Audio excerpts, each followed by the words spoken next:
check it out. Not a bad way to extinguish the effects of these scorching hot temperatures. The fire department helped offer relief to some Bridgeport residents by putting a sprinkler, you saw it right there, on this hydrant on Thursday. Well, let's find out if Mother Nature will give us a break also. Meteorologist Carrie Hall joins us with a look at your hyper-local forecast. Sarah, we are just holding on to that hope of some cooler weather. One more day. We have to get through Friday before the break and the heat wave comes. And we got up to 94 degrees in Norwalk and Bridgeport through the day on Thursday. Normal is 83 degrees. Wouldn't that be nice? And we were just 1 degree below the record high set when just last year. And we've seen just a few clouds across southwestern Connecticut, but no rain. And here's what to expect as we head through the next several days. This is day 5 of the heat wave with highs over 90, and once again one more day. And this is the first time in 12 years that a heat wave lasted more than 5 days. And when you factor in the humidity, that makes it just unbearable. Storms will break the heat wave Saturday, and this heat wave won't go quietly. Unfortunately, we could have some very strong storms throughout the afternoon. We'll talk more about that and how cool it gets once that front passes. That's coming up in the hyperlocal forecast. Carrie, thank you. Woodbridge police say a Waterbury woman is facing an animal cruelty charge after her dog died when she left it in a car with the windows rolled up during this heat wave. Police say Tiffany July Lindo left the Yorkie Chihuahua mix alone Wednesday while she went to work, and when she returned an hour later, the dog was dead. They say it was approximately 90 degrees outside at the time. Well, that incident has local police departments renewing their call for people to never leave their pets in the car in the heat. Fairfield police say that they get calls every day for reports of dogs dangerously left in cars by their owners. As a result, they're taking a new approach on how they can test to see how hot it is inside these cars. News 12 Connecticut's Charles Gora is at Fairfield Animal Control. And Charles, they're using a device that on Thursday was constantly reading temps over 100 degrees. Sarah, before we drove over, I used this laser thermometer on our car that had been sitting out in the sun for most of the afternoon. And the thermometer said that the surface temperature inside the car was over 160 degrees. Fairfield Police Animal Control will soon be using a similar device. We're good with the heat. I'm fine. I'm used to it.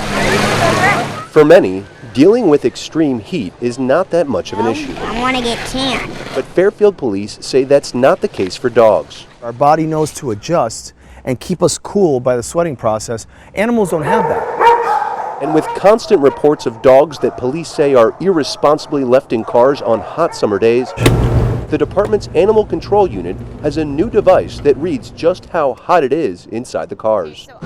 They're using laser thermometers. In each instance of alleged animal cruelty, the officer will read the temperatures of the sunniest and shadiest spots in the car. 157 is the in-sun temperature for the upholstery. And what I'd also do is get a ground reading of the vehicle, which is 112.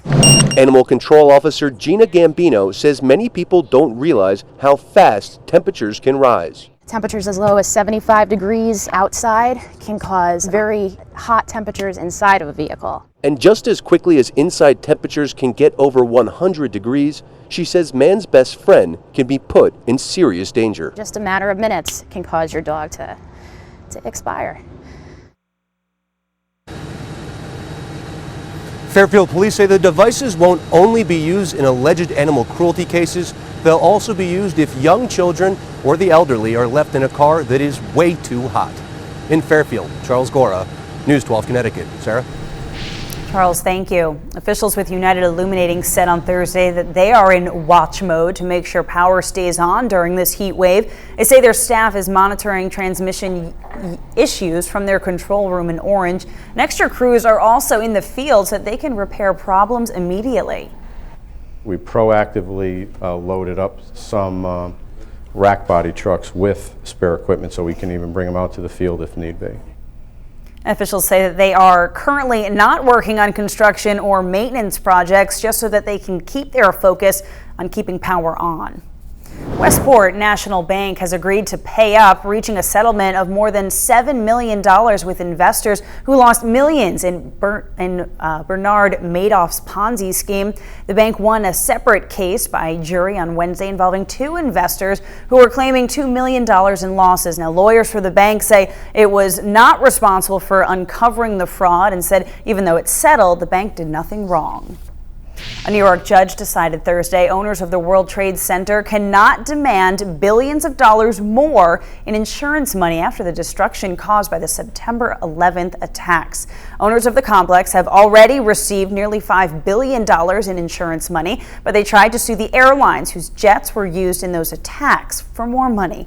The complex developers' lawyers say that they'll appeal that decision. A chemical company in Norwalk said Thursday 20 to 30 gallons of an acid mixture spilled from an outdoor tank on their property on Science Road. A spokesperson for King Industries says crews contained the leak to a concrete dike and covered it with foam to prevent those fumes from escaping. He says that the spill was caused by a pinhole leak in the tank. The spokesperson says that the chemical could cause skin irritation or headaches if the fumes were inhaled, but he says it's only mildly toxic. Fairfield fire officials say a gas leak on Thursday prompted the evacuation of a building at Sacred Heart University. The deputy chief says about 300 people had to leave the main academic building on campus until crews from Southern Connecticut Gas could shut off that gas main and make repairs. High pressure gas is very dangerous regardless of where it is. So it's very important, even though the leak was outside, it's very important to secure the area and get the people away from the leak so there's no ignition sources.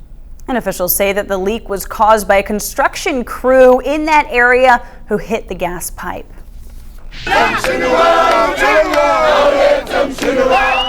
South Africans danced outside Nelson Mandela's hospital on Thursday. You're checking it out right there, celebrating the 95th birthday of their former president. They also celebrated reports from hospital visitors that Mandela smiled and nodded. The former leader is still in critical condition with a reoccurring lung infection, but doctors say his health is improving. A local man faced a judge Thursday after police say he assaulted another with a bat. So the suspect's attorney says his client feared for his safety.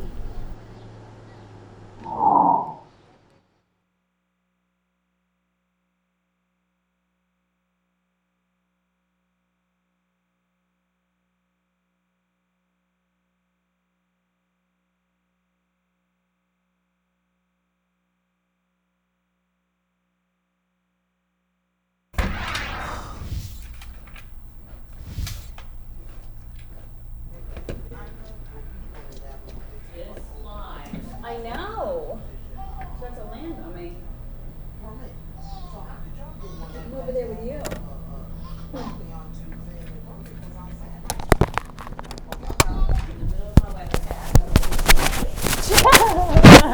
Get him. Take him out. I'd love to do this.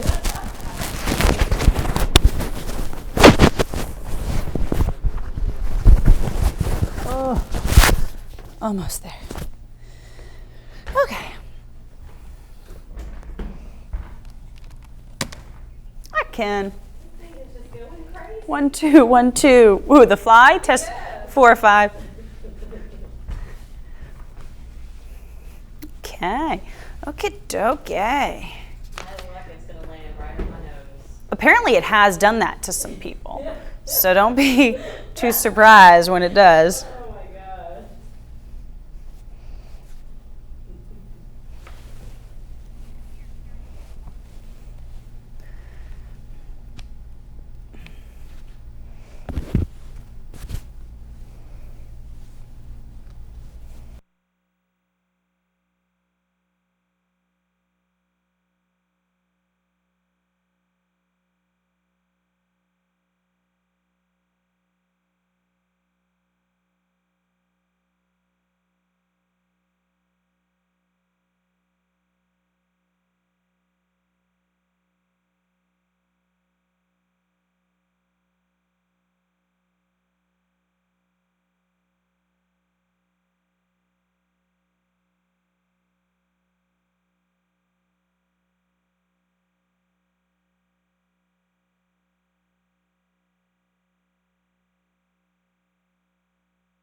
I'm meteorologist Carrie Hall. Tonight, a low of 75 degrees south of the Merritt and mostly clear skies north of the Merritt, a low of 71. Just a brief break, and then we go right back into the low to mid 90s through the day on Friday, especially north of the Merritt, reaching 96 degrees, unbearable heat for just one more day, and the chance of a pop-up storm in the afternoon. We'll have a better chance at storms on Saturday as the heat wave breaks. We'll talk more about that coming up in the hyperlocal forecast. Carrie, thank you. A Stamford man went before a judge Thursday in connection with an attack that police say left another man hospitalized with life-threatening injuries. Police say that 35-year-old Rodolfo Calate Morente struck Oscar Hernandez with a bat after Hernandez made threats while riding his bicycle past Calate Morente's home. And the attorney for Calate Morente says that his client feared for the safety of his wife and also for himself after being harassed for several years by the man. Stamford police say Calate Morente and his wife had a restraining order against Hernandez. There's many threats. The victim has been arrested due to violation of the restraining order in the past, and like I said, the restraining order just expired, so the harassment continued. The prosecutor asked for bail of $500,000, saying that the victim is on a ventilator and suggesting that the case could take a turn here and become a homicide. Bridgeport police said Thursday a local man is facing charges after they say he tried to escape from officers during a drug raid. They say a lengthy investigation led them to the home on Hancock Avenue on Wednesday.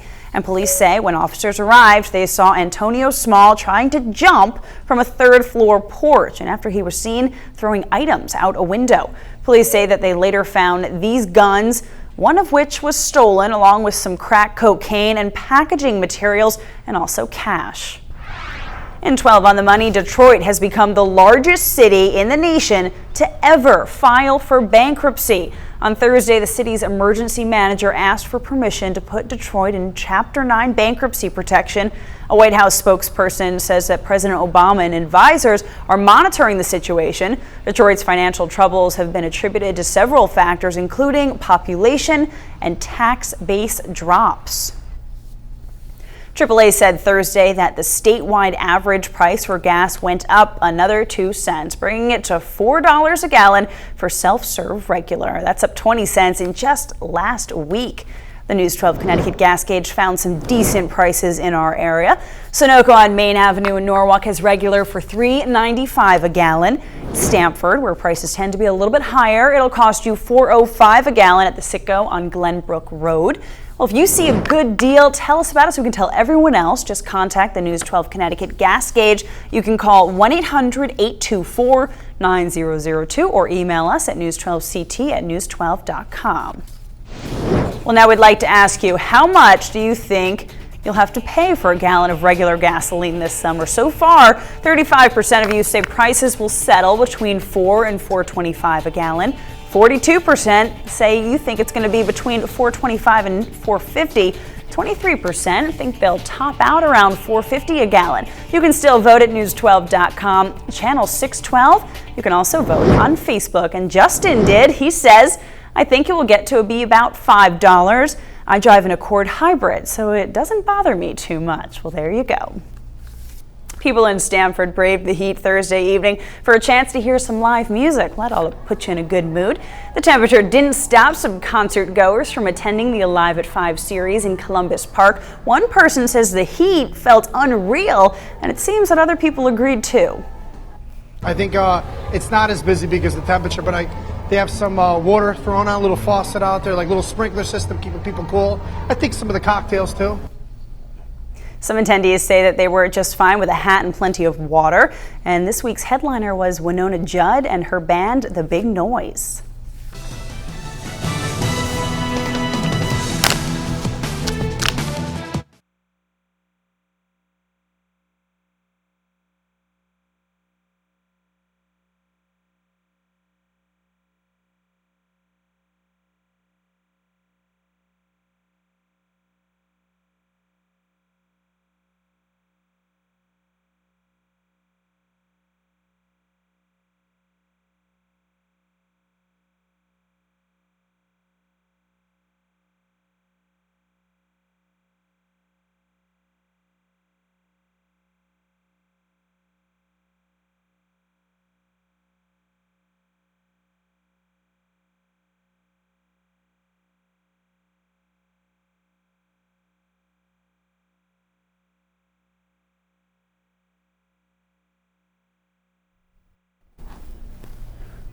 Okay, 1 2 1 2 1 2. Test 1 2.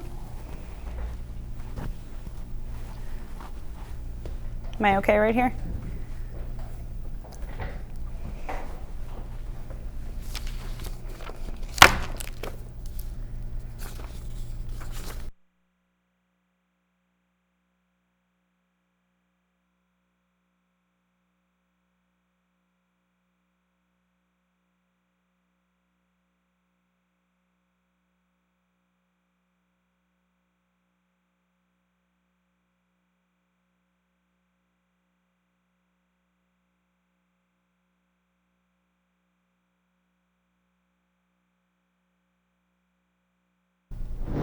Bridgeport police say a city woman is facing charges after she drove off with someone else's car with 2 children in the back seat. Police say that they arrested 23-year-old Charita Mack, you see her right there, after this incident on Wednesday. And they say the father of the children told them that he left the kids in the back seat of his girlfriend's Cadillac with a friend and Mack while he went to test drive another car. And police say when the father's friend went inside to use the bathroom, Mack drove off in that Cadillac with those children still in it. And they say she was eventually pulled over and arrested by a police officer that the father had flagged down. Here's the latest that we're working on. Fairfield police say they're using a new tool that lets them check the temperatures inside cars when they respond to reports of animals being left inside vehicles on very hot days. And officials with United Illuminating said on Thursday they're in watch mode to make sure that the power stays on during this heat wave. Well, the heat wave had many people searching for ways to cool down. Some families in Bridgeport say that they went to the beach. Others stuck to the shade to cool down. A group of landscapers tell us that the key to surviving this heat and working in it is a combination of sunscreen and water. And one local mother says that she just had to get out of the house. I got the AC on. It's not working at all. It's not working. It's too hot. And she's still going to need that AC because we have more heat coming. And right now, a check of your hyperlocal forecast with meteorologist Carrie Hall. This heat wave has been historic for southwestern Connecticut and the region. It started on Sunday with a high of 90 degrees. And then when we have 3 days above 90, we call it a heat wave. But we've had 5 and we still have 1 more to go. And when you basically just take an average of the high and the low, we are at the hottest July on record, especially if we stay on track. We could be basically setting some new records here, and not a drop of rain, and that's caused a lot of problems because that would help cool things off. It has stayed away, but we could have a chance of a pop-up storm as we go through the day on Friday. So you want to head to the beach. It will be hot and sunny, and the water temperature is nice and cool at 69 to 76 degrees. High tide will be at about 10:35 in the morning, and then high tide also once again near 11 o'clock at night. And we stay hot and steamy until these storms roll through on Saturday. Some of those storms could be quite strong, and then bringing in some much lower humidity and feeling very pleasant starting out the end of the weekend to early next week. And enjoy, because we will definitely, this will be a well-deserved break from all of the hot weather. I'll have another look at the forecast coming up.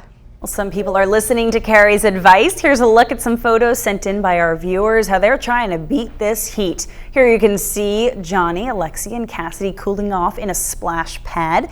And Stephanie sent in this photo of her daughter Destiny keeping cool at Seaside Park in Bridgeport. And check out Rocky here and some other folks with him as well, taking a dip in the pool after a very long, hot day. Well, we want to see all of your photos. You can send them, either of you or your pets keeping cool on this very historic heat wave. Send your photos to News 12 CT at news12.com. You can also post those to Twitter or Instagram using hashtag News 12 CT.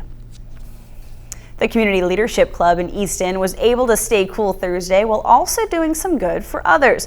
The club held its annual car wash at the Easton Community Center. Go ahead, Pete.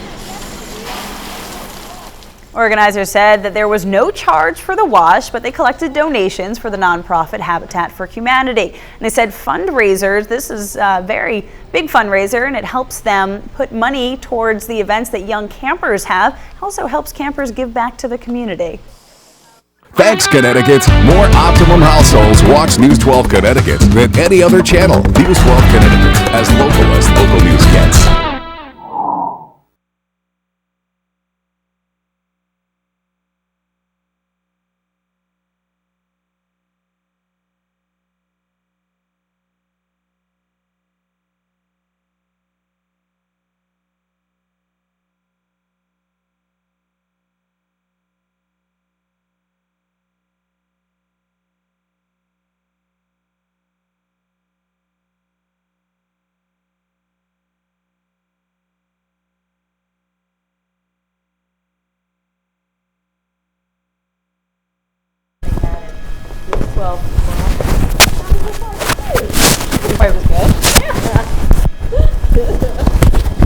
They've kind of been slacking. They used to be a little bit better, I think. I don't know what's going on.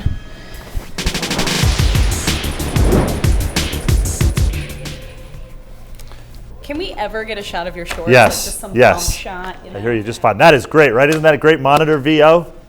Love it. Stand up and do the sports over there. I know. You know what I'm going to start doing is some. The problem is I wear shorts in the summer, but I'm going to go and then come in here, kind of like a weather thing.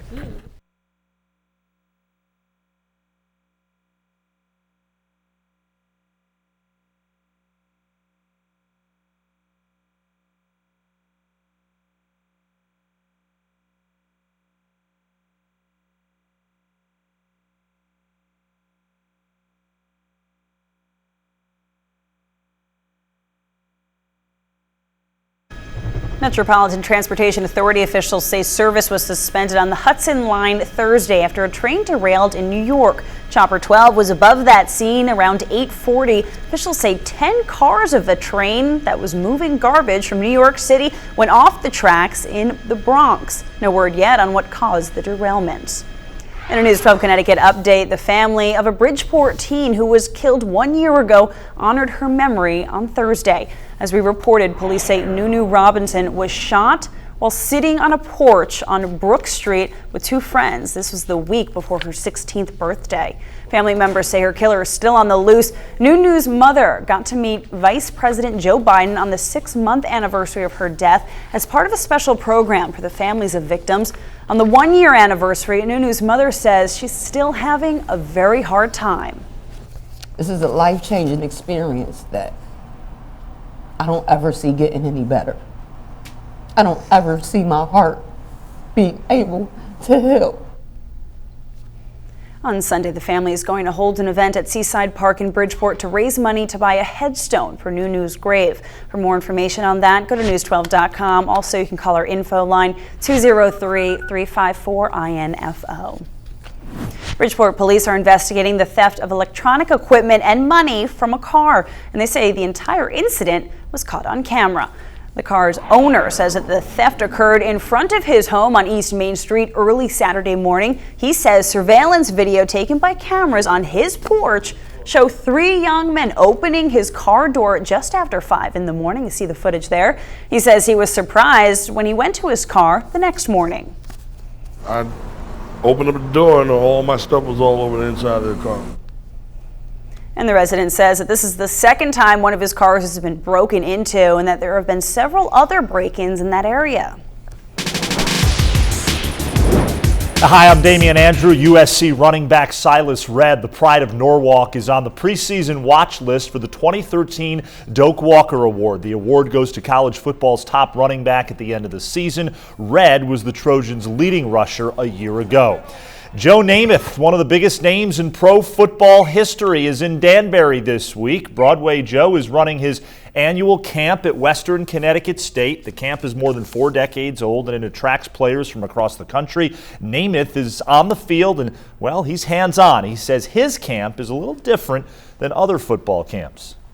Some football coaches are hard-nosed and that's it, you do it, Pop. But we know, we kind of, occasionally we call this a country club kind of football, you know. We're not so harsh, but we have a lot of fun. Always a great soundbite. Namath did talk about his old team. He says he's optimistic about the Jets' chances this season if they can play as a team. And you can see more of our interview with Joe Namath on Channel 612. John Basti played lacrosse at Fairfield University in the late 90s. He was also an assistant coach there for 3 seasons. Now he gets to run his own college program in Fairfield, just not the one at Fairfield U. Basti is the new men's lacrosse coach at Sacred Heart University. He takes over the Pioneers program after 5 years as an assistant at Hartford. Says Basti, I think there is a lot of potential for us to do a lot of great things and compete both in the NEC, the Northeast Conference, as well as nationally.